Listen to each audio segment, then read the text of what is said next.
Hello chess fans and welcome to Chess 5, and today we are going to see a very interesting game between Wesley versus Artemiev Vladislav, and the game is from the Champions Chess Tour Chessable Masters Knockout 2021. And yep, the game is going to be very interesting. Game is between Wesley versus Artemiev, and both the players are just very strong players. Both players played a very fantastic chess, so obviously the game is going to be very interesting. So yep, till then stay tuned and keep watching Chess 5.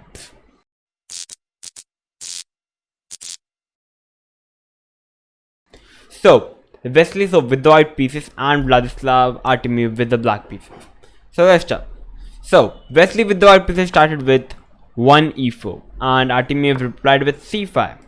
We have knight to f3, e6, d4, c into d4, knight into d4, knight to c6, knight to c3. So we are in the Sicilian defense time mano variation. We have queen c7 by black, bishop e3, a6, queen d2, knight to f6, and now we have long castle by white. So yeah, so the basic idea of black and the whites here in this position here black is preparing to do short castle as white have done the long castle. So basically now black will try to attack on the queen side as white have castled queen side, and yep, white will attack on the king side by playing f3, g4, h4, h5 followed by g5. And yep, this is the basic idea. So let's see what happened in the game. So after long castle we have bishop to e7 by black, f3, b5. So yeah, both the sides are preparing to attack. We have g4 by white, knight into d4, bishop into d4, and now we have bishop to b7. So after bishop b7, definitely black is having choice. He can go for short castle, or he can change his plan to do long castle at any time, or even there is also a settled plan that he can decide to keep the king on the center. So yeah, let's see. So after bishop b7 we have king to b1 by white, and now we have short castle by black, h4 by white, b4 by black hitting the knight on c3. We have knight to a4 by white, and now we have d5 by black. So yeah, black is going for the center, trying to open up the position. So we have knight to b6 by white, attacking the rook on a8, and now we have rook to d8 by black. Now we have e5 by white. So after e5, now the pawn on e5 is now hitting the knight on f6. So now after e5, I want all of you guys to think a bit and tell me what is the best square for the knight on f6. Yeah, the knight can go to e8, d7, perhaps on e4, or perhaps on the knight can even capture up the pawn on g4, or the knight can also go on h5. Yeah, these are the all options for the knight. So feel free to pause the video and try to find the best move for the knight to place. I'll give you a couple of seconds. So all those who have found knight e4, congratulations. Yeah, this is the right move. Yeah, interesting. The basic idea looks that the knight should placed on d7. Yeah, if I was there, I have definitely gone knight to d7 because knight d7 looks the most natural. Going for a knight trade as the white knight on b6 is very strong. But after knight to d7, white can simply capture the knight. After rook into d7, white can simply continue the attack with h5, and white is better in this position. So that was the reason knight g7 was not a good move. But the best move in this position would have been to play knight to e4. So yeah, everybody wants to know what will happen after capture. So yeah, Wesley captured the knight. We have a d into e4, and now we have queen to e2 by white because yeah, that there was a serious pin, and perhaps black was preparing to play bishop c5 as bishop cannot capture because the queen is hanging on d2. So that's why Wesley moved the queen.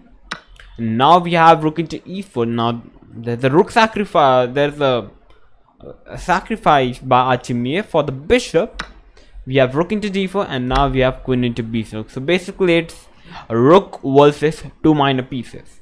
And if I count the material in this position here, first of all, it's basically white is an exchange plus. But if I count pawns, black is the pawn up. Black is having 7 pawns compared to white 6 pawns. Yeah, it's a fair deal, as black is also having the bishop pair, which gives a slight advantage. So yeah, it's an equal position. So after queen into b6, we have rook to d7 by white, swinging with the rook in. And now we have bishop to c5 by black, bishop to g2 by white. Now we have bishop to d5 by black. According to the engine, a better move could have been to play bishop c8 in this position. And after bishop c8, the bishop attacks the rook. So rook has to go back to d1. And now black have e3. So yeah, so black keeps the pawn on e3, and which gives a slight advantage to black. But what happened in the game, at the place of bishop c8, we have bishop d5.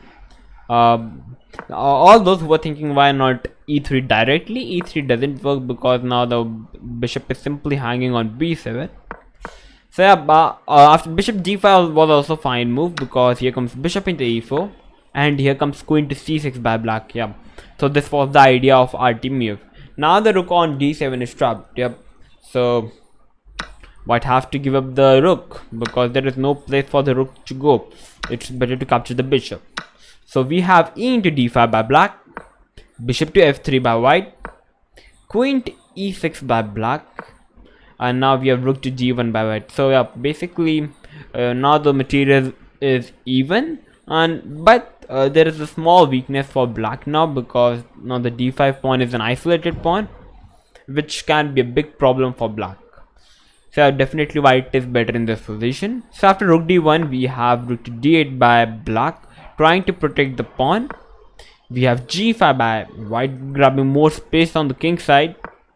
We have king h8, queen to c4 by white. Well, here black cannot capture the queen because it's a checkmate. White will capture the rook, followed by the queen, followed by the bishop, and it's game over. So after queen c4, the queen attacks the bishop on c5. So we have bishop to f8 by black, queen to f4 by white, and now we have finally d4 by black. So black tries to push the pawn. After d4, we have bishop to g4 by white. So yeah, all those who were thinking why not to capture the pawn on d4, yeah, the pawn is simply hanging. You can capture the pawn definitely, because after rook into d4, we have rook into d4, and after queen into d4, it's an equal position. White, black can play queen h3 and yeah, put some pressure, but okay, it's an equal position after bishop d1. Although white is a pawn up, but it's an equal position. Yeah, black can continue the game with queen f1, putting more pressure on the king. So that is the idea. So that was the reason Wesley didn't capture the pawn, because the pawn on d4 is going nowhere. He can capture that pawn anytime. So first he played bishop g4, attacking the queen on e6. We have queen to d5, and now we have h5 by white. So it definitely looks like white is better in this position, and yeah, white is better. White is going for all in attack. We have bishop to e7 by black, and now we have h6 by white finally. And now we have a pawn trade, and now we have rook g8. So black getting the open rook file, but definitely the king looks a bit weak on h8, definitely. And now we have e6 by white, which was a mistake by Wesley. So but if I talk about practical approach, it was a nice move. According to engine, the best move in this position is to capture the pawn on d4 for white. But after capturing of the pawn on d4, now comes a very strong move, which is queen to h1 check, and the most natural move. After queen h1 check, there are 3 possible ways to defend the checkmate. First, white can grab the rook back, he can grab the queen back, or he can grab the bishop back. We are going to discuss all the 3 moves very fast. If I talk about queen c1, after queen c1, black is going to play queen to h4 now. Now pinning up the bishop cannot move because the rook is hanging. So white have to play queen d1, trying to protect the bishop. If white plays queen c4, it is just repeating the moves. So after queen d1, black is simply going to capture the pawn on h6, because now the queen is no longer protecting the pawn. So yeah, black is fine, and black is even slightly better. So that's why queen c1 doesn't look possible move. So yep, let's see what happens to rook d1. After rook d1, black is still going to play queen h4. The bishop is still pinned and yeah, the queen is hanging. So if I try to play rook g1, black is going to play bishop c5, hitting the rook. Yeah, you cannot move the rook from the first rank because it would be queen e1 checkmate. So you have to keep the rook on the first rank. So the best move for white in this position is the only move, which is playing queen g3. Yeah, and after queen g3, black is simply going to capture the pawn, and yep, black is slightly better. So that was the reason white cannot swing his rook back. So the only option which gives white the advantage is to play bishop to d1 in this position. Yeah, very hard to find in this position. After bishop d1, the game is not ended soon, because now black is going to play rook to g1, getting the rook and pinning up the bishop. And all those who are thinking, okay, now white will play king c1, we are protecting the bishop. Now it's completely losing position for white, because now comes bishop g5, pinning up the queen and the king, and it's game over. Queen is lost. So there's the only option for white to survive in the game and having an advantage is to play queen to d2 in this position. Yeah, very hard to find. Yeah, you cannot even play queen to c1 in this position. It's losing, because now coming bishop g5 and the queen is trapped. You can play rook d2, but it's completely over. Bishop will capture the rook, and yep, it's over.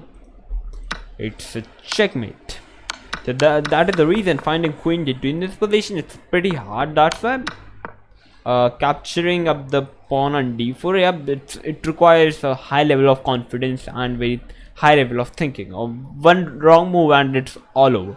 That's why we have e6 by white, a nice practical approach by Wesley. So black captured the pawn, and now white played queen f7. Yep, just getting the queen in the game. White cannot go directly queen f7 because black is protecting the square. That's why now we have queen f7, first giving up the pawn, so that now the queen is not covering the square on f7.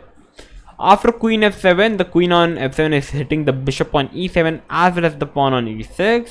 So if black tries to capture the bishop on g4, white is also going to capture the bishop, and now white is better and winning the game.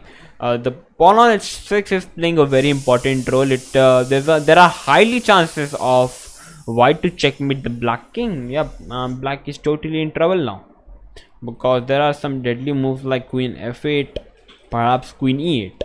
That is the problem. So that's why after queen to f7, we have queen to g5 protecting the bishop. So white simply captured the pawn. We have rook g6 hitting the queen. Queen gave a check on c8. Rook g8. We have queen to c7. Bishop to c6. Bishop to e6 hitting the rook. We have rook f8. Queen to d6, and slowly and steadily Wesley so improved his position. We are going to see black captured the pawn, white captured the pawn, and now black tried to push the pawn. We have c3 by white. You cannot capture the pawn with the rook. It's a checkmate on h1, and if you try to capture the pawn with the pawn, it's a fine move, but yeah, there becomes a weakness on d3. That's why I first push the pawn. We have bishop to g7, bishop c4 hitting the pawn. So we have d2 by black, bishop to d3, so that there would be no light square weaknesses. We have queen e3, king c2 coming up with the king. We have rook to d8, double attack on the bishop. So now white simply captured the pawn. We have queen f3. Now the rook captured the pawn. Rook into d2, king into d2, and now we have queen to d5 check. And here white played king c2, and now black captured the pawn, and now we have queen b8 check. And that's the only single move to stop the checkmate, is to play queen to g8. And we have a queen trade, and now it's an opposite color bishop. And second, white is a pawn up, so perhaps the position can get draw, but currently it's winning for white. But still, it's very hard to convert. But let's see how Wesley converted the position. After king into g8, we have b4 by white. King comes to f7. We have c4. King to e6. We have c5. Bishop f8. Bishop to c7. king to e5, king to d3, and now we have h5 by white. So black is also trying to push the pawn. We have king to c4, h4, bishop to c8, so that the pawn on h4 cannot advance any longer. We have king to f6 by black, so we have b5, king to e7, b6, king to d8, bishop to h3, bishop to h6, c6, bishop f4, king b5, bishop e5, king a6, bishop f4, king b7, bishop e5, and after the c7 check, yep, it's completely lost for black. If even black tries to capture the pawn, white is going to capture the back, and yeah, king have to move, and white is going to make a queen, and it's game over. So that was the reason after c7 on the move number 65. Artemiev Vladislav with the black pieces resigned the game, and Wesley with the white pieces won the game. A very masterclass game by both the players. First, Artemiev started to show his class by playing knight e5, just sacrificing the knight. But slowly, Wesley didn't lose his tempered, and yeah, he was able to convert the game in the end. It was a very close game by both the players, and yeah, in the high level it is always a very close game. So yeah, a small mistake and it's game over. Nice play by both the players, but this time Wesley took the game. So if you also like this game, this fantastic game, then you can like to my video and subscribe to my channel if you are new to my channel. Stay tuned to the channel because I'm going to upload new videos. So yeah, so till then, stay tuned and keep watching Chess 5.